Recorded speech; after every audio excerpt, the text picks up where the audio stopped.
Merde, les figurants. Alors, Les figurants. qu'est-ce qui se passe ce soir? J'explique. Il y a eu un arrêté préfectoral qui interdit le spectacle Dieudonné sous bracelet. Je vous ai prévenu à l'entrée que j'ai pas mal de spectacles sous le pied, on va dire, dont mon nouveau spectacle, que j'ai pas encore testé. On va tout à fait le faire. Et donc j'ai expliqué, et donc c'est pour ça que vous êtes rentrés, que vous n'aurez pas, eh bien, vous ne pouvez pas assister à ce spectacle ce soir, mais je vais vous parler. Et là, il y a un responsable de la police qui vient de dire, alors qu'il n'y a aucun arrêté, c'est complètement illégal, que je ne peux pas vous parler.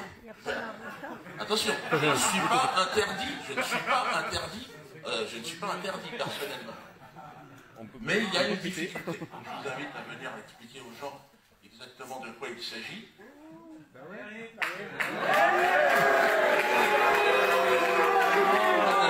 Monsieur fait son travail, mais simplement il va essayer de nous expliquer.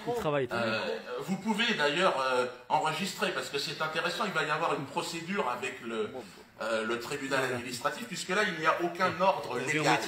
Je n'ai pas, monsieur ne m'a pas montré un ordre légal, hein, mais... Je ne vous autorise pas à filmer quoi qu'il se passe. Oui. Arrêtez-nous. Bon. Alors, vous ne me présentez pas d'arrêté avec marqué tout spectacle. Monsieur, pardon?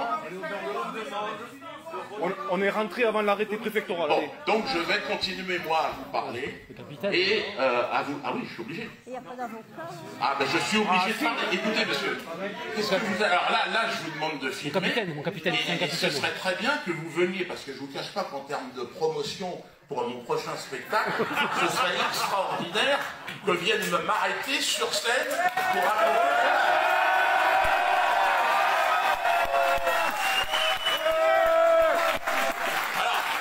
les amis, j'ai été le premier dans pas mal de... Mais là, aujourd'hui, vous assistez à quelque chose extraordinaire. Donc, monsieur, vous m'amenez un arrêté précisant que tout spectacle est interdit, ou alors je continue à parler. Si c'est un mariage. On est dans une conférence ici. Conférence. Là, on est face à ce qu'on appelle un déni de justice. C'est-à-dire que... non, mais c'est-à-dire que ce qui est en train de se passer, c'est que... D'ailleurs, vous n'avez pas à rentrer, normalement, vous devez sortir. Donc, je vais vous demander, la police, de sortir, parce que vous n'avez pas l'autorisation d'être là. C'est privé. Normalement, je les avais invités à venir. Gentiment, pour vraiment qu'ils constatent que, effectivement, je ne vais pas jouer le spectacle sous bracelet. Alors là, on arrive à un moment où alors la fiction, si tu veux, est dépassée par la réalité. C'est-à-dire que je vous invite dans un truc et finalement le spectacle sous bracelet n'a pas lieu, mais il y a des flics qui veulent me mettre des bracelets. C'est ça qui est.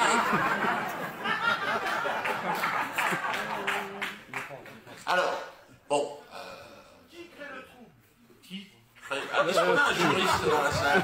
Quelle personne qui est juriste? Ouais, c'est intéressant quand même. De toute façon, c'est enregistré, et c'est très important que ce soit enregistré, parce que c'est illégal. Et donc là, on est dans la recherche de la manifestation de la vérité. La vérité, c'est qu'on me dit, il me dit, tout spectacle, vous avez entendu et vous êtes témoin. C'est impossible d'interdire tout spectacle. La réalité, c'est d'interdire, la volonté, c'est d'interdire Dieudonné. Mbala, mbala. Donc, voilà. Mais ça, c'est illégal. Et vous n'avez pas de document. Vous avez un coup de téléphone où on vous a dit non mais tout... Donc je vais continuer à parler et il faudra que vous veniez sur scène pour me dire ben non monsieur vous pouvez pas. Il faudra me montrer un document. Ah déjà. Le document que vous n'avez pas. Ah il met des cagoules maintenant. Ben c'est mieux. Ça laisse pas.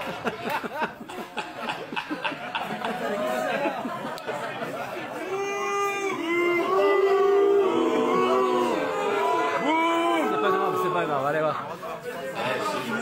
C'est pas grave. Franchement, les amis, vous voyez ce que je veux dire, c'est ça la France, c'est le problème aujourd'hui de la France. On arrive à un niveau... Ouais, ouais. C'est vrai que le champ d'expression s'est réduit à un niveau. C'est vrai que là, on arrive à... Moi, je vois les jeunes humoristes qui viennent me voir. Il y en a beaucoup qui viennent me voir. Ouais, Diodo, t'es le meilleur, tu nous as inspirés. Allez, dis, ferme-la, ils vont t'envoyer. Et non, moi, j'ai pas peur, j'ai des couilles. Ah, j'ai dit, le dernier qui m'a parlé de ça, c'est Jean-Marie Bigard. Sa carrière, il a dit, j'ai des couilles, j'ai des couilles. Je l'ai rencontré, on devait monter sur scène ensemble. Jean-Marie, elles sont où tes couilles? C'est étonnant. Non, mais c'est pas évident pour les humoristes de se renouveler. C'est pas très compliqué. Donc là, je parle pas, là, je parle direct. Hein, c'est pas un spectacle, ce que je fais, je leur parle aux gens. On leur dis ce qui se passe. Se renouveler quand t'es humoriste, t'as vu, on t'envoie les flics, c'est pas évident. Le jeune humoriste qui me disait, ouais, t'es le meilleur, je lui ai dit, sauve-toi. Il m'a dit, non, non, j'ai pas peur. J'ai dit, tu veux faire un selfie? Un lapin de garenne, il court encore. Ah, mais c'est pas... Ah, ils sont partis faire. Ah, ils n'ont pas le droit d'être là. Ouais, Ils ont le droit. Ils vont revenir avec comme ça. Ils vont peut-être